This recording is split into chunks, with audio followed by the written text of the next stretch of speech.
in 1985 on 33rd and Pecos. So it was the house directly west of the church, and it belonged to the church. And Sister Alicia Ramirez and I moved in and put the house back together with Elmer's glue and cardboard. Father Marshall Gorley was the pastor there, who was extremely involved in social justice issues. And the big issues in the parish were immigration, youth violence, and the dropout rate.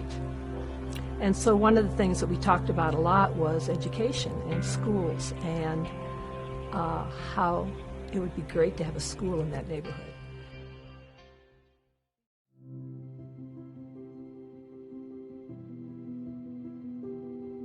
So I think anyone that comes to Escuela de Guadalupe and really looks deep at our model and how we were set up would be amazed that we're here 20 years later. From where the school started, I think Sister Susan put it best. The first year they opened with Elmer's glue and Scotch tape. And I think that lasted that way for quite a few years, just based off of what they were trying to accomplish by adding grade after grade until we were K through 5. There was an article published about the SOS campaign, the Save Our School campaign, and that article to me has truly changed the trajectory of the school continuing to be open and now thriving.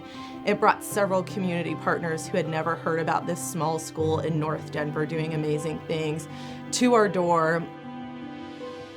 I remember the SOS campaign well. It was a really critical time here at Escuela de Guadalupe.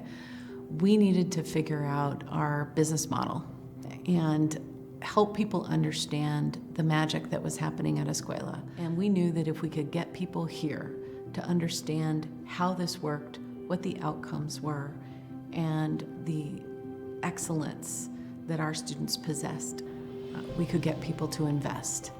And so the SOS campaign was born, and it created an urgency that people responded to, and also gave us a reason to communicate with them about the magic of this model. Cuando nosotros llegamos a este país, ¿verdad? Al igual que nuestros papás, llegamos con un sueño. Entonces, posiblemente el sueño que nosotros no podamos alcanzar, nuestros hijos van a ser la extensión de nuestro amor, y gracias a las personas que apoyan estos programas, con la gracia de Dios, ¿verdad? Pues confiamos en que lleguen muy alto.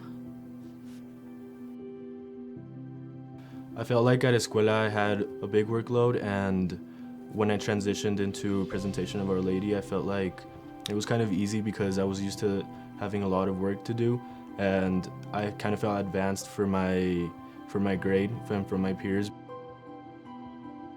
Qué afortunados hubiésemos sido nosotros que Escuela de Guadalupe en ese tiempo tuviera el grado 6, 7 y 8, porque no habíamos tenido que preocuparnos y de haber pasado por esa transición. Pero ahora que nuestra hija, Reina Dilene, va a empezar en esta escuela, lo cual estamos muy contentos por ello, pues va a tener esa oportunidad, con el favor de Dios, de ir desde pre-kinder, empezar su educación desde pre-kinder hasta el 8. In life, it's very important to learn 2 languages because it just gives you so much more opportunity in your job, in your high school, and it just helps you communicate with people from your culture.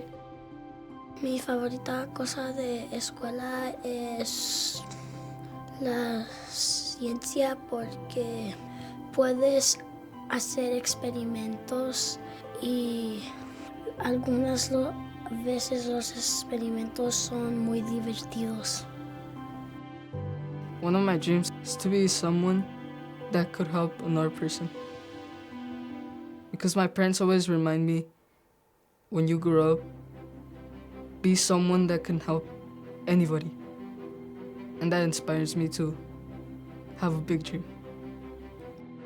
We're doing something very different here. You won't find another dual language Catholic school in the Denver metro. And we're doing it because we've found great success with it. Of our first graduating 8th grade class, 20 of our 21 graduates are attending Catholic high school. I think what makes the escuela special isn't just the Catholic values and the teachings that they learn here, isn't just the dual language that they receive.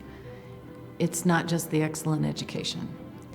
It's the pride that they get from learning about their culture and using their family history and their cultural background as assets to help them develop into the kids who will be our future leaders.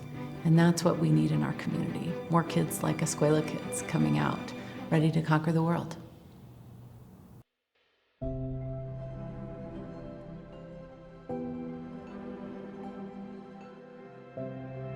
That's my hope, is that we would, there'll be a 20th celebration and a 25th celebration, and then we'll go on from there. There are some really hard times we've come through, but people are willing to make the sacrifices to have something great continue, and I truly believe that Escuela will continue. It may not continue in the same place. It may look different. It may hopefully go through 8th grade, which was our original plan. That's the only part of our original plan that didn't pan out in the end. But I think it'll be there. It's an important place for kids.